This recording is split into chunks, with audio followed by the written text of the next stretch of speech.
comment dire, vos revendications pour le 18. Pourquoi est-ce que vous manifestez? On n'a pas vraiment de gouvernement, on n'a pas vraiment de budget. Vous manifestez contre quoi? Est-ce que c'est uniquement vous manifestez pour des considérations, je veux dire, autour de la SNCF et uniquement autour de la SNCF, ou est-ce qu'il y a autre chose, comme le disait Yves tout à l'heure, l'idée éventuellement qu'Emmanuel Macron s'en aille, etc. Est-ce que vous manifestez aussi pour ça?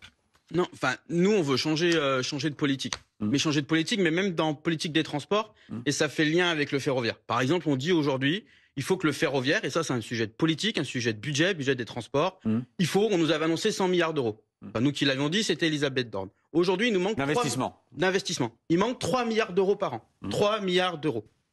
Les concessions d'autoroutes privées, elles font 4,4 milliards d'euros de dividendes par an. 4,4 milliards. Par exemple, nous, on dit en rupture un choix de politique des transports. On donne ces 3 milliards d'euros, et ça, on parle de services publics, et services publics, ça répond à quoi? À la justice sociale. Ce manque de justice sociale, je vous entendais tout à l'heure, vous avez parlé des services publics. Donc, ça répond à des questions il y a des répartitions des richesses, de justice sociale, d'égalité. C'est ça, en fait, et aussi d'urgence écologique. Donc, nous, on a des triptyques. Donc, à la fois, la politique, évidemment, du gouvernement, c'est facile de le dire à la SNCF, puisque l'État est 100% actionnaire de la SNCF encore. Donc, évidemment, on a un lien direct. Mais c'est ça qui est en train de se jouer. Et évidemment, il y a une déclinaison de ce qui se passe, des choix du gouvernement et du patronat dans les entreprises. Tout est lié de toute façon. Tout est lié et comment dire, est-ce que tout le monde est le bienvenu? C'est-à-dire que, y compris ceux qui, comme les Insoumis et d'autres, disent nous on est là notamment pour qu'Emmanuel Macron s'en aille. Est-ce que vous dites bah oui, pardon, mais on ramasse tout le monde vient, tout le monde est le bienvenu? C'est pas moi qui décide qui c'est. Il y a juste l'extrême droite qu'on veut pas qu'il soit dans nos cortèges. Mais tout le reste, moi je suis pas là en train de dire qui c'est qui peut venir. Moi je sais que je fais de la politique. En étant que syndicaliste, je fais de la politique. Donc la question de la politique, nous on veut pas que la question de la politique elle soit réservée aux partis politiques. Nous les syndicalistes, on fait de la politique. Quand je viens et que nous on a une volonté de changer cette société. Alors on peut nous prendre pour des fous, mais on veut changer la société. Donc on fait de la politique. Donc toutes celles et ceux qui sont là et qui veulent évidemment un peu de progrès social dans ce pays, qu'ils soient à côté de nous, il n'y a pas de souci. C'est pareil, si on a le temps de causer de comment c'est finançable en fait toutes ces questions-là. Enfin que les choses soient très claires.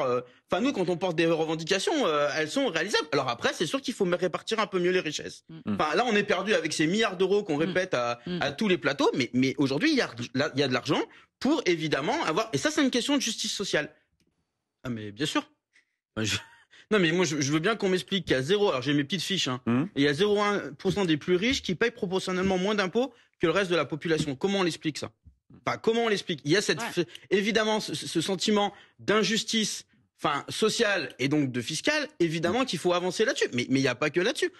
Les niches, la fraude et l'évasion fiscale qui s'élève à 80 à 100 milliards d'euros. Je veux dire, moi, je veux bien qu'on m'explique non, on est incapable d'aller lutter contre ça. Alors, nous, on a nos camarades de Solidaires Finances Publiques, de la DGFiP, qui demandent des moyens pour aller contrôler. Alors là, par contre, pour aller contrôler, toujours pareil, toujours les mêmes, il n'y a pas de souci. Mais là, allons chercher. De l'argent, il y en a, en fait. De l'argent. Et ça, en fait. Le problème, c'est que les gens, ils l'ont compris, en fait. Donc, cette injustice, cette colère sociale, de toute façon, ça ne sera pas réglé si on ne change pas. Alors, je crois que le Premier ministre, il a utilisé le mot rupture. Juste si je peux me permettre, je pense qu'il y a une des solutions. Si vous voyez le cornu avant nous, faut écouter en fait la colère sociale pour de vrai. C'est pas qu'un truc parlementaire.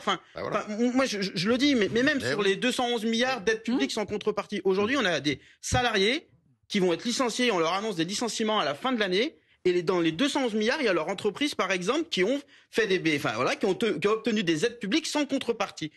Comment on répond à ça? Sur le sujet des services publics, comment on répond au sujet des services publics dans des territoires? On prend notre exemple. On est en train de fermer des lignes de ferroviaire. Et ça veut dire qu'il y a des territoires, Felletin-Guéret, par exemple, dans la Creuse, depuis le 31 août, ils n'ont plus de train. Donc, comment on règle? Donc, là, c'est un sujet et là, en fait, il faut vraiment régler cette colère sociale. Et il y a un truc qui va revenir sur la table. Et nous, on le dit très tranquillement. On voit bien qu'en face, ils commencent à baisser un peu la garde, mais nous, on va contre-attaquer. Le sujet des retraites. Voilà. Le sujet des retraites, vous croyez qu'on n'a pas une revanche à prendre?